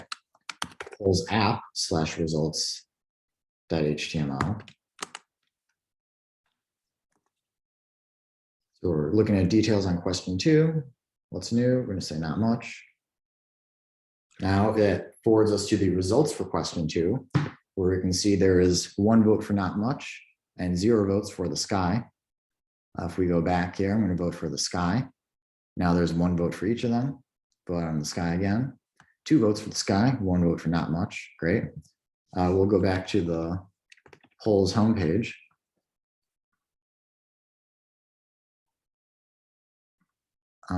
Wait, which one did I already vote on? It's question 1. Not much. Okay, yeah. So now question 1 has not gotten any votes, and that starts over. Not much is 1 vote. Sky 0 votes. Go back, vote on question 2, vote up the sky again. That's 1 to 3. So now we have made a basic kind of polls application. You can vote on stuff. But there's still a few missing pieces here that we're going to talk about after lunch. So first of all, there's no CSS here. So I'm going to have to show you how we can include static files in our Django application, which just means a file that the user can download as is with no modifications. So in contrast, these HTML files, the users don't download these just the way they are, because these are full of like curly braces and all these Django template tags. Django has to modify these files and then send the user the modified HTML that has our variables interpolated into it. But for things like CSS or images, we're not going to do any kind of processing on those when they're requested. We just send the file as it is. So those are called static files, which in theory, serving static files should be like basically the simplest thing a web server can do. But for some reason, Django makes it complicated. So we're going to talk about that for a couple minutes after lunch, so we can, make our polls application a little bit prettier. And then one other thing we're going to talk about is some intermediate templating concepts that will help us remove the redundancy, remove repetitive code in our application. So to kind of give you an idea of what I'm talking about, all of our HTML files have some repeated code, right? Like the HTML, the head, body, these elements appear in every single HTML file. So it's kind of redundant for me to just type it over and over and over again. And especially I might have like a header or a footer that appears on every page. So I need some way to build a layout in my application that defines the common elements that don't get repeated in every page. So that's what we're going to cover this afternoon. But before we break, do people have any questions about what we've covered today so far? Can you post these files? Pardon? Can you post these files so we can review them over lunch? For sure. I'm just a little curious. So when would your object reset then? Like, I guess I should explain that more. So I'm kind of confused. Why does your value not reset back to 0 every single time you refresh the page?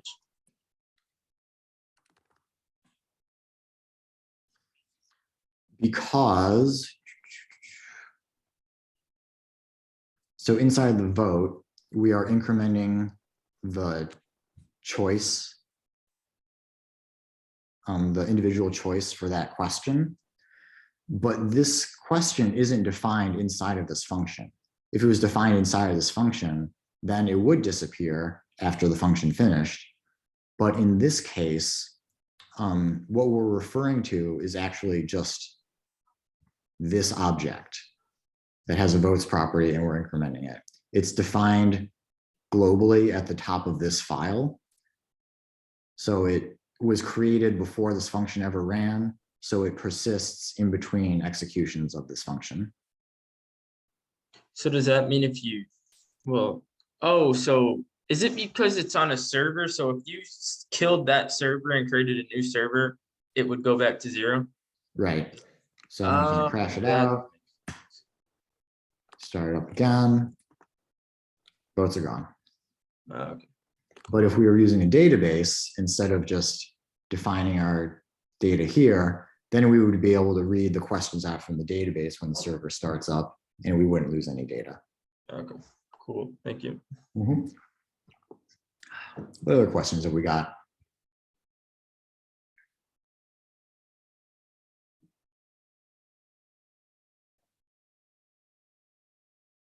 People just saving their questions for after lunch?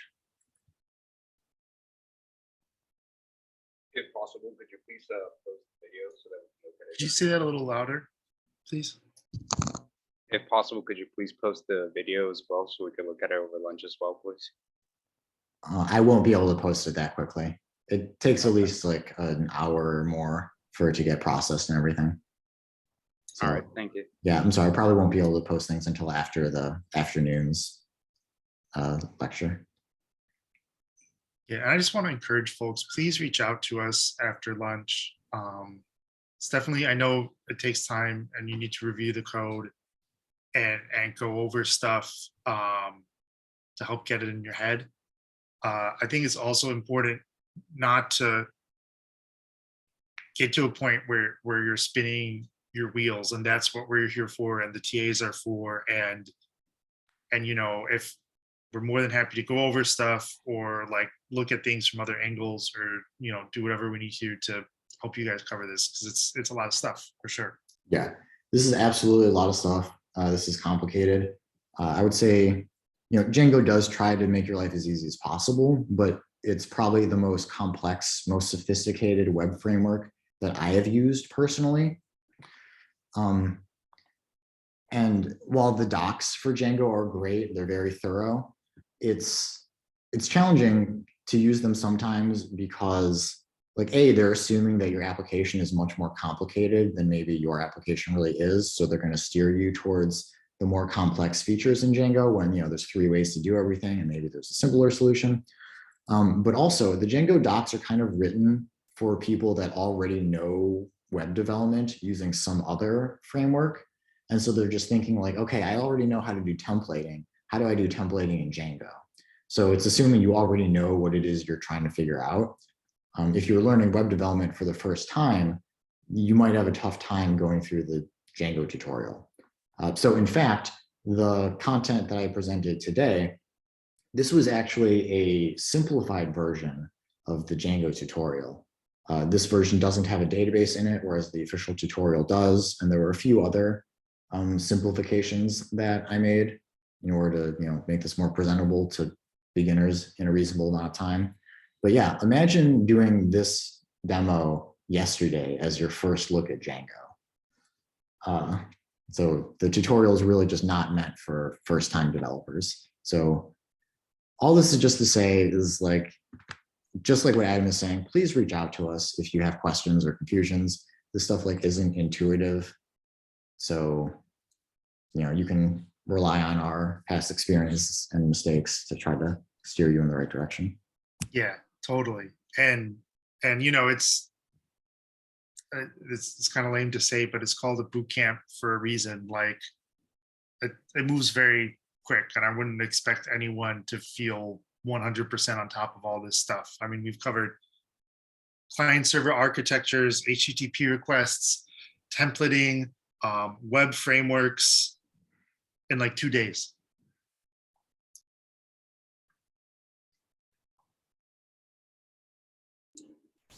But that's also why we're here. And the good news is in 2 weeks, this stuff you all will feel comfortable with, and you will feel confused and overwhelmed by something else, by something new. That's the fun of development.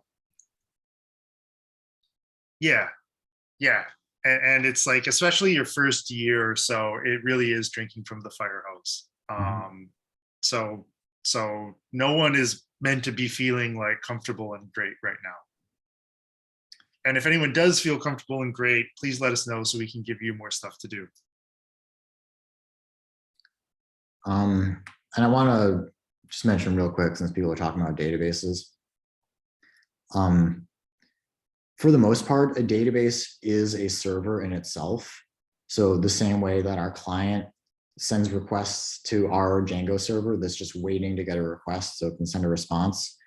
Postgres is also a database server that's just sitting around waiting to get requests from our Django server and then sending it responses about data.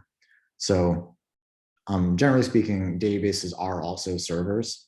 Kind of one exception to that is SQLite, which incidentally is the default database for Django, but we're quickly going to be swapping that out for Postgres. But one of the things that makes SQLite very notable is that instead of functioning as a server, SQLite stores your data in just a single file, this db.sqlite3.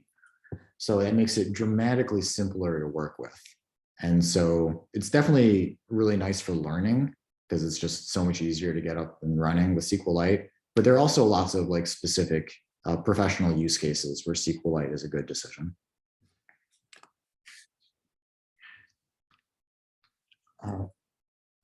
What other questions do we have?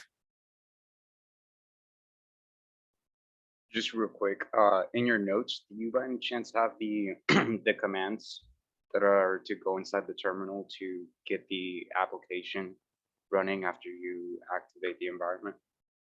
Or is that just going to be on GitHub in the daily notes?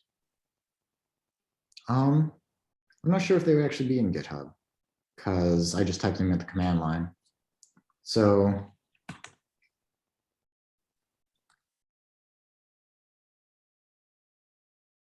let me think, what did I do? I first created a virtual environment.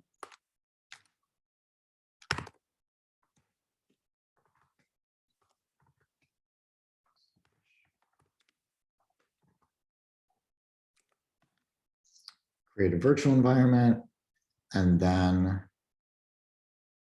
activated the virtual environment.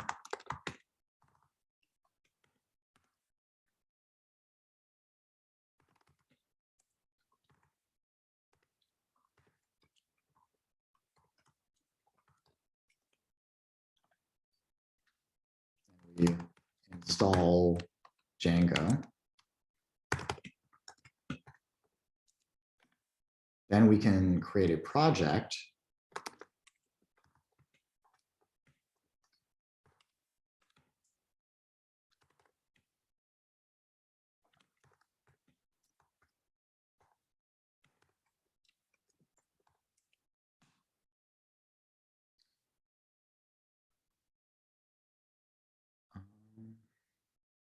So then we will enter the project.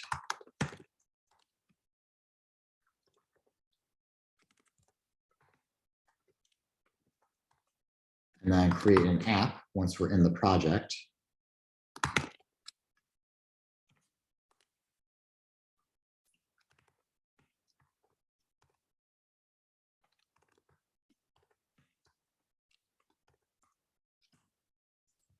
And I think that's all the commands I ran to create my files.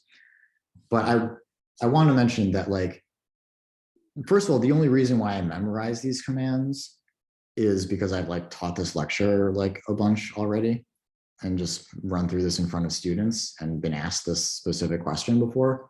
But the way I would expect you all to remember the order of things here is because you can't do any of these steps until you've done the previous step. Like, this is just the only order it can happen in. You can't create an app if you don't have a project. You can't use Django to create a project if you haven't installed Django, but you can't install Django if you haven't activated a virtual environment, which you can't do if you haven't created the virtual environment first. So, like, even if I forgot the order of steps here and I thought like, oh, I want to create a Django project, and I might just go, Python-m Django start project. And then I'll realize like, oh, I don't have Django installed. And then I'll think about installing Django and then remember, wait, I don't even have a virtual environment. And then like back up to the first step I haven't done yet and then go forwards from there. So it's not all about memorizing everything, but just figuring out what you're missing based on what you know. Thank you. I really appreciate it. Mm-hmm. What other questions have we got? I got one right here. So can you just start a project with Django admin instead of Python-m Django that you're using on line 18, and then you wouldn't need to do all of the stuff above it? Yeah. So using Django admin is exactly the same as Python-m Django. So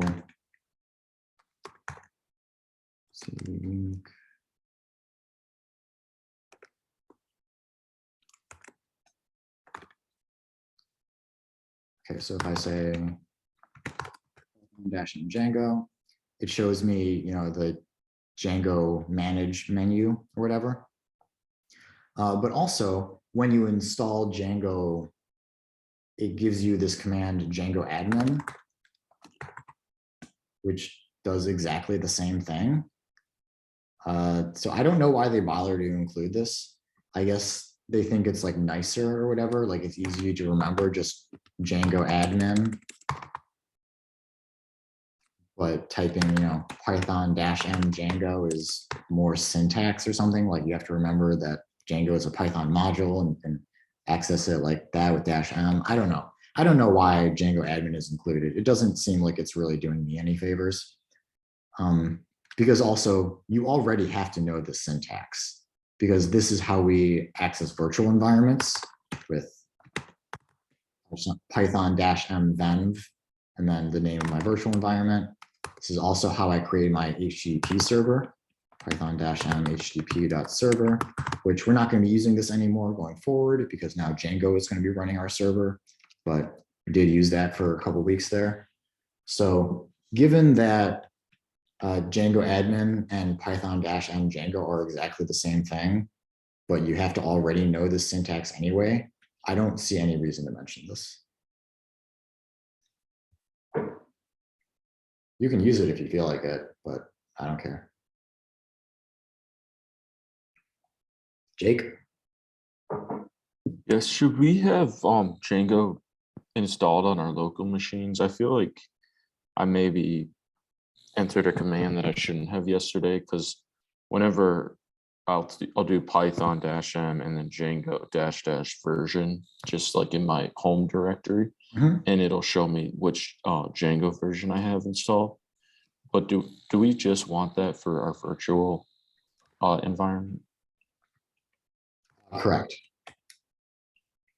Okay, so if you do like Python -m Django and then -- version, it'd say the same thing, like no module named Django. Right, Python -m. Okay, so I must have made a mistake. Do you have any idea how I would just like uninstall Django? I guess I can look it up online also. Pip uninstall Django. Sweet, thank you. Do we have any other questions?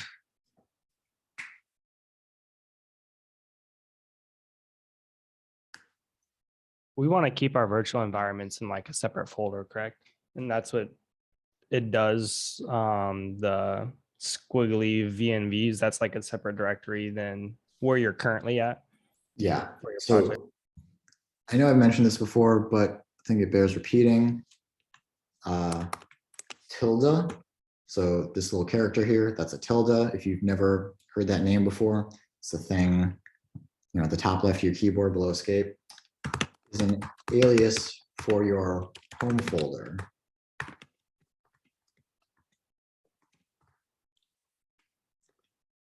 So if I just type cd tilde pwd, I'm at /users/Rafael Serrata.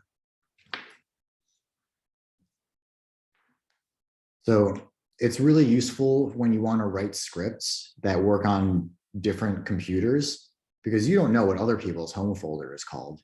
And if you don't want to like hard code in that name, you can just use the tilde. And so that's going to refer to the home folder on whichever machine is running that code. And so, yeah, and then I just created a folder called venvs inside of my home folder where I put my virtual environments. You can technically put them inside of the project folders, but you don't really need to, and I prefer not to. It's kind of a stylistic choice, but I think it's easier to keep organized if I have a separate folder for my virtual environments.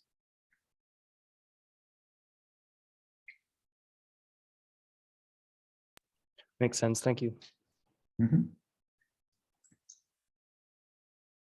It's also nice then, because like if I have like 20 projects or whatever, at some point I'm installing like 20 copies of Django, like for each one of them. If you have a tiny hard drive and it's filling up, you can just like delete all your old virtual environments. You don't have to go into your individual projects and like delete the dependencies.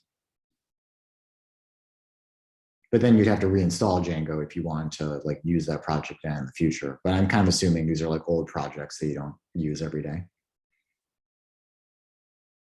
All right, any other questions, or are we ready for lunch? Again, sorry for going over. I know we've been doing this a bit recently, but it's not our intention to go to 12:30 for the lectures.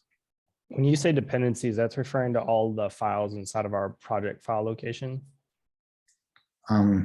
It's referring to the other Python modules that are installed in your virtual environment. So currently that's just Django. Django is the only dependency of our project, but we will likely be installing other things in the near future. Okay. What other questions? More questions?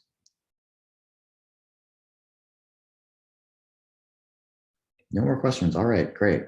Thank you for coming to my TED Talk, everybody.